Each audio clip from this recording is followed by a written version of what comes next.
Hi hello नमस्कार हूँ છું ભરત સર વિભાગ એમાં પૂરા માર્ક્સ લાવવાની સિરીઝ એની અંદર આજે આપણે પાંચમું પેપર કરવાના છીએ મસ્ત મજાના સવાલ એડ કર્યા છે અને આ પાંચમું પેપર તમને બોર્ડની પરીક્ષા માટે ખૂબ જ ઉપયોગી થશે અને આવા જ ચાર પેપર ઓલરેડી આવી ગયા છે એનો લાભ ન લીધો હોય તો અવશ્ય તમારે લેવો જોઈએ તો આગળ આપણે વધીએ કે નીચેના પૈકી કયો એસિડ પ્રબળ છે જુઓ હવે કયા કયા એસિડ આપ્યા એના ઉપર આધાર રાખે છે બટ જ્યારે આ પ્રશ્નની અંદર આપણો જવાબ આવશે નાઇટ્રિક એસિડ HNO3 એ પ્રબળ એસિડ છે અહીંયા આપેલા પૈકી આગળ વધીએ કે આલ્કોહોલ અને કાર્બોક્સિલિક એસિડની સાંદ્ર H2SO4 ની હાજરીમાં થતી પ્રક્રિયા કઈ છે તો હવે આમાંથી એવી કઈ પ્રક્રિયા છે કે આલ્કોહોલ અને કાર્બોક્સિલિક એસિડની સાંદ્ર H2SO4 સાથે થાય છે તો યાદ રાખો કે એસ્ટરીકરણ જનરલી જોવા જાઓ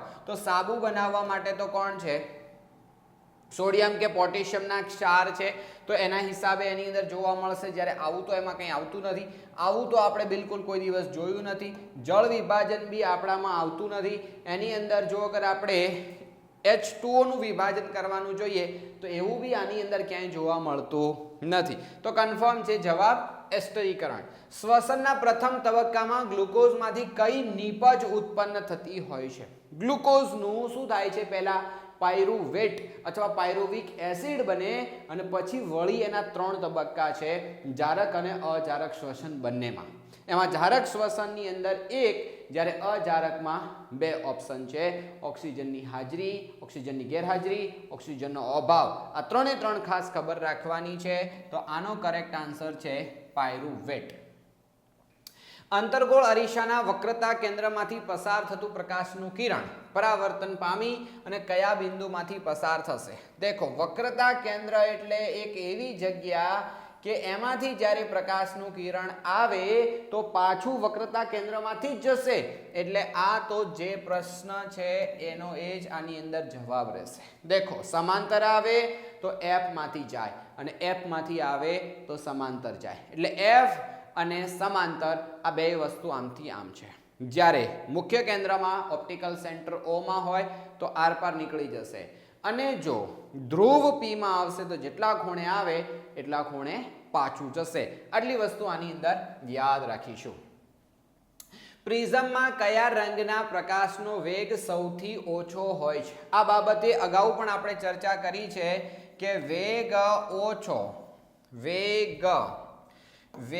ઓછો એનો મતલબ કોણ છે તો જાંબલી જ્યારે જેનો વેગ ઓછો છે એનું વક્રીભવન વધારે થાય છે વક્રીભવન વધુ થાય છે દેખો મારી પાસે અહીંયા પ્રિઝમ છે તો હું તમને એનું પ્રૂફ સાથે પણ બતાવું તો કંઈક આવું થશે અહીંયા જોજો કે આટલે દેખો પ્રકાશના કિરણો આવે છે અને સૌથી નીચે જાંબલી કલર હશે સૌથી નીચેનો કલર અને ઉપરનો કલર લાલ હશે એને આ જ્યારે સીધા આવતા તો એમાં વાંકા વળવાની ઘટના કોનામાં વધારે બને છે તો નીચેના જે રંગો છે એ વધારે વાંકો વળે છે જ્યારે ઉપરવાળો રંગ એ ઓછો વાંકો વળે છે આ આપણે ખબર રાખીશું એના પછી વિદ્યુત સ્થિતિમાનનો તફાવત તો વિદ્યુત સ્થિતિમાનનો તફાવત એટલે આપણે શું બોલીએ છીએ V અને એનું સૂત્ર શું હતું જરા યાદ કરો V નું સૂત્ર શું છે તો કે કાર્ય અને ભાગ્યા કુલંબ વિદ્યુત ભારોની સંખ્યા તો એના હિસાબે કાર્ય મતલબ જૂલ અને વિદ્યુત ભારોનો એકમ છે કુલંબ તો J/C એટલે B આપણો સાચો જવાબ થશે હવે કાર્બનનું અપર રૂપ સૌથી સખત અને કુદરતી દેખો કેટલી ધ્યાન રાખવાનું કે કુદરતી હોવું જોઈએ અને સૌથી સખત હોવું જોઈએ તો અહીંયા ભલે ત્રણે ત્રણ જે પદાર્થો છે કાર્બનના જ બનેલા છે એની અંદર બધામાં કાર્બન છે અગાઉ આપણે વાત કરી હતી કે કાર્બનના અપર રૂપો એટલે જેમાં કાર્બન હોય બધા એના અપર રૂપો કહેવાય બટ અહીંયા આપણી પાસે કીધું છે સૌથી સખત પદાર્થ તો હીરો એ સૌથી સખત પદાર્થ છે એટલા માટે આ ખાસ યાદ રાખીને કામ કરજો આલ્કાઇનનું સામાન્ય સૂત્ર કોણ છે દેખો જ્યારે આવી વાત હોય તો આલ્કાઇન આલ્કેન અને આલ્કીન આ ત્રણે ત્રણ ખાસ યાદ રાખજો અહીંયા શું છે જેટલા કાર્બન એના ડબલ થી 2 વધારે હાઇડ્રોજન હોય તો આને આલ્કેન સમૂહ કહેવાય.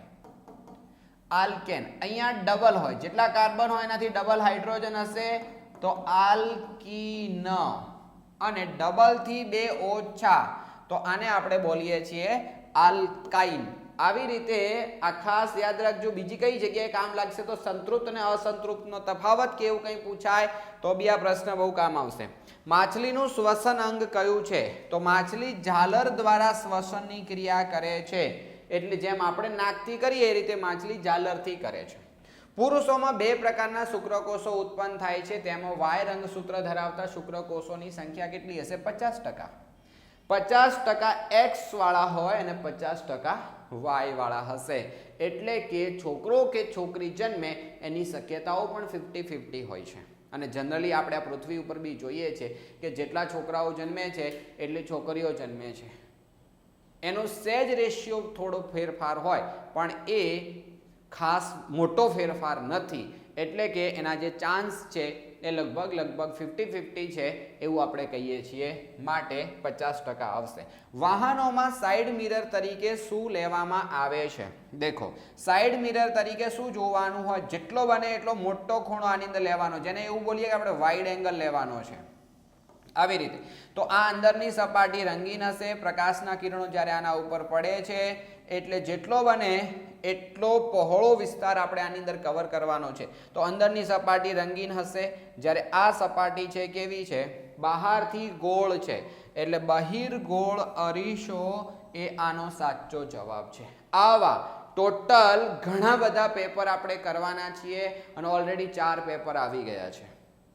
માટે સબસ્ક્રાઇબ કરી નોટિફિકેશન ચાલુ રાખજો. રેગ્યુલર વિડીયો આવે છે અને બોર્ડની પરીક્ષા સુધીમાં બહુ જ ફાયદો થશે. સેક્શન એ ની અંદર 24 માંથી 24 કેવી રીતે લાવવા એ માટે આપણે ટાર્ગેટ 24 ની સિરીઝ ચાલુ કરેલી છે અને લગભગ 500 થી વધારે તમને યુનિક પ્રશ્નો કરાવીશ, જેથી આરામથી તમે ટાર્ગેટ 24 હિટ કરી શકશો. તો આગળ વધીએ. આપણી આંખમાં પ્રકાશ સૌપ્રથમ ખાલી જગ્યા દ્વારા પ્રવેશે છે. હવે જુઓ, આના રિલેટેડ ઘણા બધા પ્રશ્નો આગળ બી આયા. આને આપણે કીકી બોલીએ છીએ. હજી અંદરનો ભાગ છે જે આપણો આંખનો રંગ બતાવે છે. તો અને હજી આવી રીતે આપણી આંખ છે. ઓકે, તો આ જે ભાગ છે ને સફેદ પડદો છે. તો આ સફેદ પડદો છે એને આપણે શું બોલીએ છીએ? પારદર્શક પટલ. એટલે કે પારદર્શક પટલ એ સૌથી બહારનો ભાગ છે અને એમાંથી પ્રકાશના કિરણો આપણી આંખમાં પ્રવેશે ત્યારે આપણે જે તે વસ્તુને જોઈ શકીએ છીએ. ફિનોલ્ફથેલિન એક કુદરતી સૂચક છે. કુદરતી સૂચક તો કોણ છે? લિટમસ છે, પછી હળદર છે. આ કુદરતી સૂચકો છે. જ્યારે અહીંયા આપ્યું છે ફિનોલ્ફથેલિન અને મિથાઇલ ઓરેન્જ, આ કૃત્રિમ સૂચક છે. અહીંયા આપ્યું છે કૃત્રિમ અને બોલે છે કુદરતી, માટે વિધાન કેવું થઈ જાય? ખોટું થઈ જશે. અસત્ય. અધાતુ તત્વોના ઓક્સાઇડ પાણીમાં શું આપે છે? દેખો, અધાતુના ઓક્સાઇડ છે ને એ તમારે શું યાદ રાખવાનું? અ થી અ યાદ રાખવાનું. અ થી અ એટલે કે અધાતુના ઓક્સાઇડ છે. અધાતુના ઓક્સાઇડ એ એસિડ આપશે અને ધાતુના ઓક્સાઇડ છે એ બેઝ છે. તો સ્વરથી સ્વર, વ્યંજનથી વ્યંજન, તો વિધાન કેવું થઈ જશે? ખરું આવશે. મનુષ્યમાં માતા અને પિતા બંને પાસેથી પુત્ર એક રંગસૂત્ર મેળવે છે. દેખો, પુત્ર છે છોકરો, તો એમાં એક રંગસૂત્ર એક્સ હોય અને બીજું રંગસૂત્ર વાય હોય. તો માતા તરફથી એક્સ મળશે, પિતા તરફથી વાય મળશે. જો અગર છોકરી હશે તો બંને એક્સ મેળવશે. તો હવે આ પ્રશ્નમાં શું સુધારો કરવો પડે? જો અહીંયા પુત્રી કરે તો વિધાન સાચું, અને કાં તો માતા પાસેથી એક્સ પિતા પાસેથી વાય એવું લખે તો વિધાન સાચું. પણ આ જે સ્થિતિમાં આપ્યું છે એ સ્થિતિમાં વિધાન કેવું કહેવાય? ખોટું કહેવાય. સિલિયરી સ્નાયુઓ નેત્રમણીની કેન્દ્ર લંબાઈમાં ફેરફાર કરી શકે છે. દેખો, ધ્યાન દેજો હરખું કે આવી રીતે આપણા આંખનો લેન્સ હોય અને અહીંયાથી આપણી આંખ આવી રીતે શરૂઆત થતી હોય આમ. અહીંથી સહેજ આમ થઈને આમ હશે.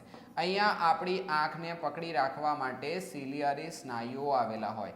તો આ સિલિયરી સ્નાયુઓના કારણે શું થાય છે? તો આપણી આંખનો ડોળો જાડો કે પાતળો કરવામાં આવે છે. એનાથી ક્યારેક દૂરની તો ક્યારેક નજીકની વસ્તુઓ આપણે જોઈ શકીએ. તો આ વિધાન શું આવશે? ખરું આવશે. વાત સાચી છે કે આ કામ જે નેત્રમણી છે એની કેન્દ્ર લંબાઈમાં વધારો કે ઘટાડો કરી શકે છે. વૈજ્ઞાનિક શબ્દ આપો.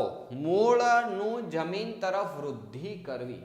મૂળ છે એની જમીન તરફ વૃદ્ધિ કરવી એટલે શું આવશે? મૂળ ખરેખર જમીન તરફ જાય છે એટલે ધન કહેવાય.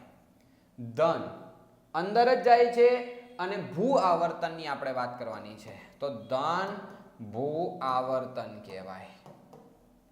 ઓકે, ભૂ આવર્તન એટલે ગુરુત્વાકર્ષણના કારણે જમીન તરફ ખેંચાય છે એટલે ભૂ આવર્તન, અને જમીન તરફ છે એટલે ધન, અને ઉપર હોત તો ઋણાવત. એટલે કે જો આની અંદર પ્રકાંડ મૂળનું પૂછ્યું છે એની જગ્યાએ જો પ્રકાંડનું પૂછવામાં આવે અથવા પાંદડા પૂછવામાં આવે તો એ શું થશે? ઉપર તરફ જાય છે તો એ જમીનથી વિરુદ્ધ કહેવાય. અથવા પ્રકાશ માટે કહેવાય તો પ્રકાશ ઉપર છે જ્યારે જાય છે જમીનમાં તો ઋણ પ્રકાશાનું વર્તન. આની આખી થિયરી સમજી લેજો, બહુ ફાયદો થશે. એવા પ્રાણીનું નામ લખો કે જેમાં લિંગ નિશ્ચય આનુવંશિક નથી, મતલબ એની મરજીથી એ નર કે માદા બદલી શકે, એટલે કે સ્નેઇલ. સ્નેઇલ જેને આપણે શું બોલીએ છીએ? ગોકળ ગાય કહીએ છીએ. એટલે કે એ પોતે ઈચ્છે તો નર તરીકે, પોતે ઈચ્છે તો માદા તરીકે વર્તન કરી શકે છે, માટે એ આનુવંશિક ના કહેવાય. દેખાતા વહેલા સૂર્યોદય અને મોડા સૂર્યાસ્તને લીધે દિવસની લંબાઈમાં કેટલી સેકન્ડનો વધારો થાય છે? જો એવું કહેવાય છે કે 2 મિનિટ સૂર્ય વહેલા ઉગે અને 2 મિનિટ સૂર્ય મોડા આથમે, એટલે ઉગે અને આથમે, ઉગ્યા પહેલા 2 મિનિટ દેખાવા માંડે, આથમ્યા પછી 2 મિનિટ દેખાવા માંડે. એના પાછળનું કારણ શું છે કે આપણે છે ને પૃથ્વીની ઉપર રહીએ છીએ, નહીં કે પૃથ્વીની અંદર. એટલે જ્યારે અહીંયા છે ને આ સમક્ષિતિજ આટલે સૂર્ય હોય ત્યારે રિયલમાં આપણને અહીંયા દેખાય છે. એટલે સૂર્ય ખરેખર આથમવા જઈ રહ્યો છે ત્યારે આપણને આટલે દેખાય છે. એટલે હકીકતે સૂર્ય પહોંચી આટલે ગયો છે પણ આપણને દેખાય છે આટલે. એટલે આપણે એવું સમજીએ છીએ કે હજી હવે આથમે છે, જ્યારે આથમી ક્યારનોય ગયો છે. એટલે કે આથમી ગયા પછી 2 મિનિટ સુધી દેખાય છે. સૂર્ય રિયલમાં અહીંયા છે પણ આપણને વાતાવરણીય વક્રીભવનના કારણે આટલે દેખાય છે. એટલા માટે 2 મિનિટ વહેલા અને 2 મિનિટ મોડા, એટલે ટોટલ ડિફરન્સ 4 મિનિટનો થયો. પણ આપણને તો સેકન્ડમાં પૂછ્યું છે, તો 4 મિનિટની સેકન્ડ કેટલી? તો 6 ચોક 24, એટલે કે 240 સેકન્ડ કહેવાય. તો જ્યારે સેકન્ડમાં પૂછે તો સેકન્ડમાં જવાબ આપવો પડે. વિદ્યુત પ્રવાહની તાપીય અસરના સિદ્ધાંત પર કાર્ય કરતા કોઈ એક ઉપકરણનું નામ લખો. તો શું લખી શકાય? ઇસ્ત્રી, પછી વિદ્યુત હીટર, પછી વિદ્યુત કીટલી, વિદ્યુત કીટલી, રાઈટ. આ બધા એના નામ છે. એના પછી ઇસ્ટ્રોજન. હવે જો આનું તમને જોડકું યાદ રાખતા શીખવાડું. અહીંયા તમારે યાદ રાખવાનું માઈ અને નટ. નટ એટલે અહીંયા નર તો આનું થશે ટેસ્ટોસ્ટેરોન, સ્ટેરોન, અને માઈથી થશે માદા તો ઇસ્ટ્રોજન. ઓકે, બીજું બી આવશે પ્રોજેસ્ટેરોન,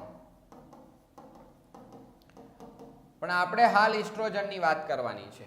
તો ઇસ્ટ્રોજન શું કામ કરે છે? તો સ્ત્રીમાં માસિક સ્ત્રાવનું નિયમન કરે છે. અને થાઇરોક્સિન એ થાઇરોઇડ ગ્રંથિમાંથી સ્ત્રવતો સ્ત્રાવ છે અને એ આપણા શરીરની અંદર ચયાપચયની ક્રિયામાં આપણને હેલ્પ કરે છે.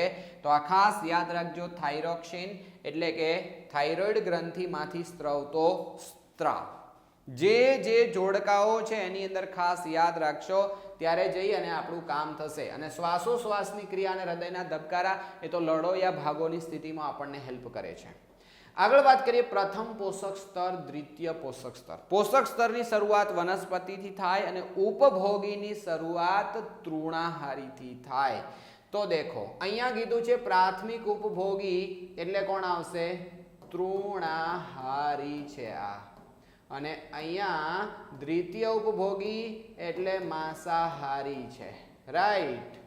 હવે તમે વિચારો પ્રથમ પોષક સ્તર કોને કહેવાય? તો પ્રથમ પોષક સ્તર તો વનસ્પતિને કહેવાય અને વનસ્પતિ પછી બીજું પોષક સ્તર એટલે તૃણાહારી આવશે. તો આમાં દેખો પોષક સ્તરનું બીજું જ્યારે તૃણાહારીનું પહેલું. આ રીતે આખું લેવલ યાદ રાખવું પડશે. તો 24 પ્રશ્નોની આપણે ચર્ચાઓ કરી, અમેઝિંગ પ્રશ્નો આપ્યા છે અને આવા ઢેર સારા પ્રશ્નોની સિરીઝ રેગ્યુલર આપણે ચલાવીએ છીએ. તો આ ખાસ દરેકે દરેક વિડીયોઝ જોજો, લાભ લેજો અને તમારા ખાસ મિત્રો, ભાઈબંધો, બહેનપણીઓ સાથે શેર જરૂર કરજો કે જેથી એ લોકો પણ શીખી શકે અને સારામાં સારી તૈયારી કરી શકે. તો ભૂલ્યા વગર ખાસ શેર જરૂર કરજો અને આપણી મુલાકાત થશે નવા સેશનમાં. Bye bye.